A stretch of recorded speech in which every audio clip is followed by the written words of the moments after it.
way to think about being an artist is being a creative. You can conjure up works of art by using a pencil, pen, ink, paint, whatever medium you choose.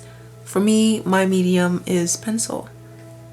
And how I like to think of it is I'm not only creating works of art, but in this case, I created a memory that never existed.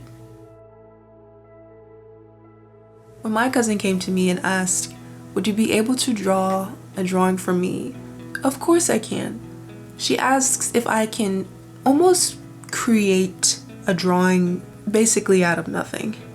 And what I mean by that, she's given me an image of her fiance's father, who recently passed, and she wanted to create a drawing for her fiance that had her fiance's father, whose name is Randall, with his grandbabies all together in one image.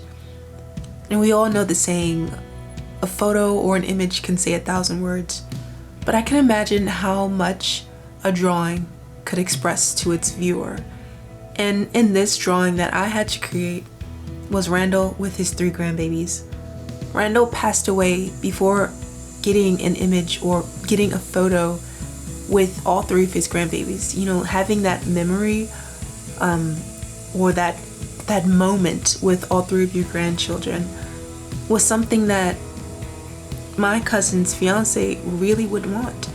And she felt the burden of that feeling from her fiance, you know, knowing that his father didn't really have that quality time with all 3 of his grandchildren that I'm sure he would have wanted.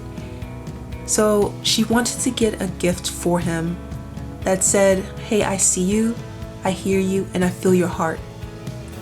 And I'm grateful that she included me in the making of that artwork. This artwork wasn't easy because, like I said, the photo doesn't exist. And the artworks that I create are either illustrations where I can make up anything I want, but it doesn't look realistic. But this drawing needed to look realistic because, like I said, I'm creating a memory that technically doesn't exist. And usually if I am doing an artwork or a portrait, I'm looking at an existing image and just replicating it in an artistic way. But to create a memory, there's no reference for me to look at. I had to look at least 20 images of the grandbabies, of Randall himself. And there's not too many pictures of him that she had. Like, she wanted this to be a surprise, so she couldn't really source all of the images that she would wanted, maybe from her fiance or from the family, because like it's a surprise. So this was challenging for me, having to piece together these little bits. I had to piece together how the arm would lay over Randall, how the shadows would be. And I really had to dig deep within my head and my heart into figuring out the composition for this drawing.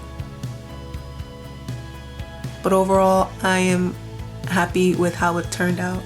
And my cousin Kentise was happy, and her fiance was happy, and I'm sure the kids was happy. And I'm sure if Randall himself were to see it, he'd really enjoy it as well. Thank you for watching. And thank you for listening to this little tidbit of story that I had.